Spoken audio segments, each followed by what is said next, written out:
What's up, Epic 7? Welcome to Ancient Inheritance Season number 5. In this video, we will be going over the basics of Ancient Inheritance and how to prepare. If this is your first time in Ancient Inheritance, this video will help you get a great start. If it's not your first time, this will still help you brush up on tips and tricks to basically not be terrible. It's a lot to cover, so let's jump right in. Now, first and foremost, Ancient Inheritance is guild-based PvE, co-op group PvE. Now, you don't need to be a strong player. Gear doesn't need to be strong. Ancient Inheritance has mechanics that puts whales and early game players on basically the same footage. But what you do need is a large active guild. Basic requirements are you need to be level 40 to participate, which you probably are already at by the time you join a guild anyway. And to participate, a guild must have 16 members. Now, you need 16 members to initiate Ancient Inheritance, not to continue playing. If your guild has, say, 16 members, and then somebody bails and leaves the guild in the middle of Ancient Inheritance, that doesn't affect anything. You're still able to complete and move on through Ancient Inheritance. The 16-member threshold is just to start. However, though you only need 16 members, you really want to be in an active full guild. And if you're tired of feeling left behind or held back by being in a small, semi-active, scuffed guild, Car6 and I have you covered. Check the description and also the comments section, and there will be information about joining the Baka family of guilds. We have guilds with strong communities for all levels of play, from very early game to extreme late game. And most of these guilds have 1 to 2 spots left, so if you want to really min-max your Ancient Inheritance experience and really your entire Epic 7 experience, hit me up and I will get you in touch with a recruiter. Now, you may be thinking you're too new. You may be saying, but Wolf, I don't have a lot of units and my gear is not very good. I can't compete in this. Well, that's not true. Ancient Inheritance has stabilizing mechanics. First of all, you're only allowed to draft a handful of units for the entire season to be used in Ancient Inheritance. And you can swap some of them out, but even that is very limited. So a massive unit pool is not needed. Second, some of the best units in Ancient Inheritance are 3 and 4 star units. Like, check out Khawazu here. He is actually one of the best warriors for Ancient Inheritance, and he's a 4-star. Also, Ancient Inheritance has a sick balancing mechanic that lets new players and endgame players compete on nearly the same level.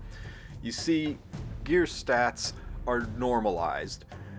Stats from gear have very little impact, like 7 to 10% per 1% ratio. In other words, that 70% crit damage main stat is actually only 7 to 10% crit damage main stat. Unit stats come from progression inside of Ancient Inheritance, not from gear.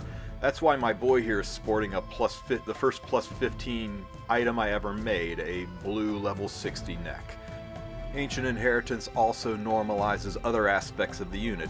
You can be level 50, level 40, level 5, it doesn't matter. Inside of Ancient Inheritance, the unit will be level 60. Not just level 60, but plus 15 Mola and Max Awakened. Everything about the unit will be maxed out. And with gear being normalized, the only thing you really need to worry about are gear sets, artifacts, and class. So let's take a second to talk about gear sets. Although stats on the gear don't really matter, the sets certainly do. You want to pick gear sets that give you effects or boosts to stats efficiently. For example, by the time you get to level 5 or 6, crit chance and crit damage will be pretty close to capped out already, if not already capped. So I recommend avoiding destruction and crit chance sets if possible. Also, hit set and resist sets have no functional cap, but you will exceed the max limits needed for PvE pretty quickly, so these stats are likewise relatively unimportant. Injury doesn't work in Ancient Inheritance, or any PvE for that matter, and you usually take the first turn, so immunity is not very important either. Sets that do matter are things like attack and rage set. Those are probably two of the best ways to bolster your damage. Attack has no functional cap to it, and rage set almost every single fight your enemy is going to be debuffed in one way or another, so Rage Set is money. Pen Set and Torrent Sets are also very useful in fights, great way to boost your damage, especially in fights where there are no defense breaks.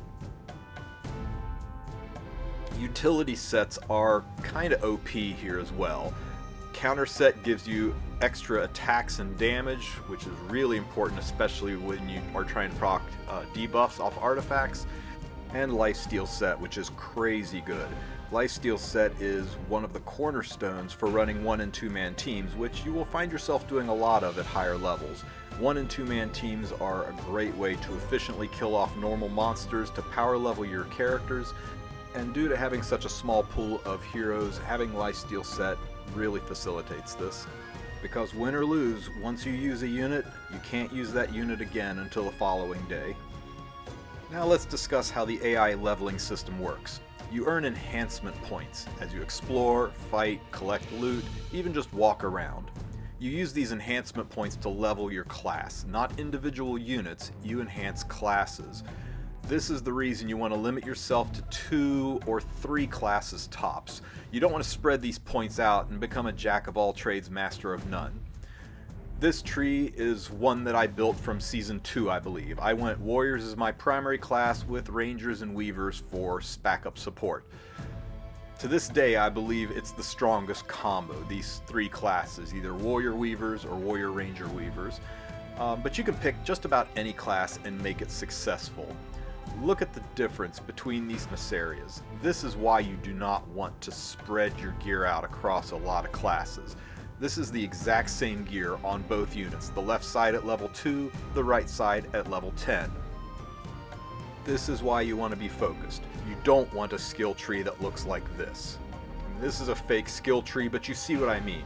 It is much, much better to have 2 level 15 classes, or maybe a level 15 and 2 level 12 classes, than to have 4 or 5 level 6 classes. So pick 1 or 2 classes plus a Soul Weaver and stick to them.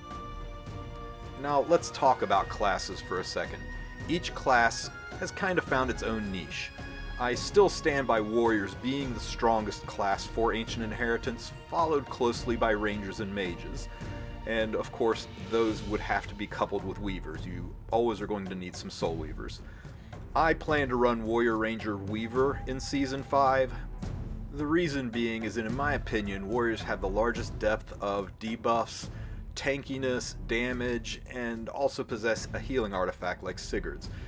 It's really hard to match their diversity and utility as well as damage. Rangers bring some of the best damage support combos to the game. Mages are machines of murder in Ancient Inheritance with incredible damage and really good artifact and debuff potential. Knights used to be the unwanted class, but even Knights have found an incredible niche in soloing mini-bosses. Check out my boy Temeter here doing 10 million damage to a mini-boss all by himself with just cLilias. He ran a one-man team and full cleared a mini-boss all by himself. 1 unit, 10 million damage. Super efficient guilds may want to assign 1 to 3 players to run Knights, and their job is to hang back and clear out all the guild chests and side rewards while the rest of the guild pushes levels and kills the priest and moves on. The big drawback to Knights is they don't really have the damage and debuff capabilities needed to effectively fight the priest, so they don't do terribly well there. Thieves are probably the only class that, in my opinion, struggles a bit. They lack the utility needed for many of the fights. Don't get me wrong, they can still be run as very strong and very successful, and I'm sure the comment section is going to tell me how great Thieves were for them. I guess what I'm saying is, all of the classes are kind of 8 to 10 on a 1 to 10 scale, with Thieves hanging back at around maybe 7, 7.5. Now, as you level inside of Ancient Inheritance, you'll get more slots for heroes, you can take more provisions the following day, and you also get additional class enhancements. Now, there are a couple of very important things to consider. Start by immediately drafting at least 1 of each hero for your primary class. For example, if like me you plan to go Warriors, Rangers, and Weavers, then maybe select 1 from each class that you will use, like, I don't know, Ken, Asaria, and Tamarin. The reason for this is there are some scrolls, relics, etc. in the game that when you use them, they will have messages that say like, if you have a level 2 ranger in your party, you can pick this special reward, and if you don't have the class in your team, that reward's grayed out. But don't go nuts with this. Don't fill up all your slots until you're ready to use them. You see, in Ancient Inheritance, you're only able to swap out 8 heroes from your pool per season. Not per day, per season. This mechanic is to allow you to remove or replace units who are good early on, but maybe not so good on later floors, and it also allows you to fix mistakes, which is the most common usage. You only get 8 recalls per season. I can't stress that enough. So always consider leaving 1 to 2 slots open as a way to grab a last minute unit who's needed for the specific mechanics of a fight. Next we'll cover a day 1 decision that impacts your entire experience, your starting relic. It's pretty universally accepted that these are the 3 best starting relics, with Pipe being the best, followed very closely by Exploration Journal, and Wooden Spatula is a distant third. The spatula may not seem like a lot, but 5 provisions across 14 days is 60 extra provisions, so it's basically like getting a free extra day over everyone else. Now if you don't see the relic that you want, at the bottom of the screen there will be a button that says refresh 0/1. You can click that once and it will refresh all 3 relics. It doesn't guarantee no dupes, you could actually get the exact same set of relics again, but you get 1 refresh if you don't see anything you like, but then you have to pick from the remaining 3 that pop up. Now let's talk about what to loot and what not to loot. Floors 1 and 2, chests and normal fights are just not worth the provisions spent on them. I always stress that the best way to play this is to use your provisions to kill the priest boss as soon as possible and rush to floor number 3 where the rewards are worth collecting and the monsters are worth fighting. Wasting time collecting trash and doing low EXP fights on floors 1 and 2 just slows your guild's progress and lessens the amount of time you and everyone else gets to spend on the higher profitable floors 3 and 4. So basically rush floors 1 and 2, and then you can start getting your loot on after. Now every guild has loot goblins. People who don't get this, they don't read instructions, they open every treasure chest they find, because who can walk by a gold shiny treasure chest and not want to open it?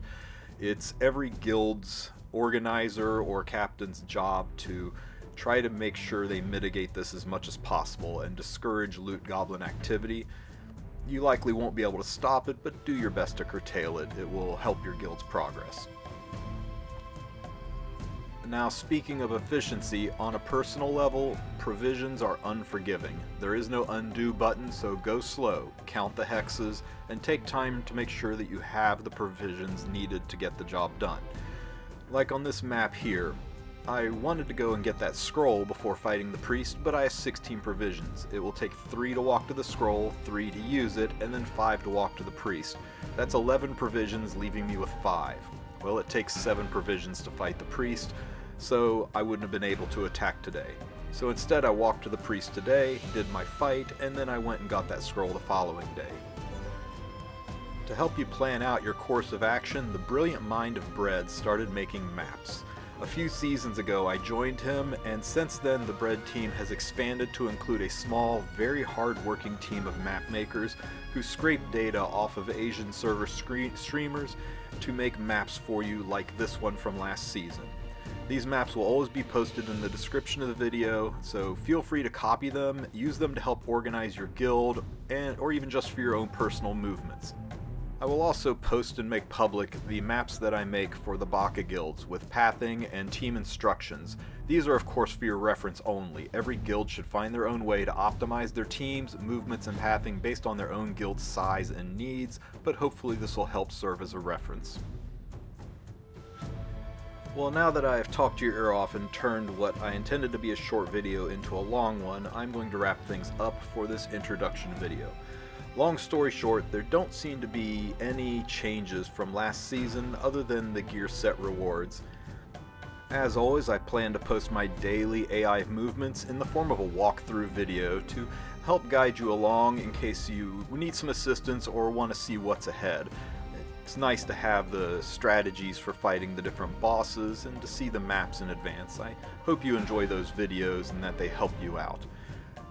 Last and final note is, remember, if you are not thrilled with your guild, hit me up. I'll get you into one of the Baka team of guilds.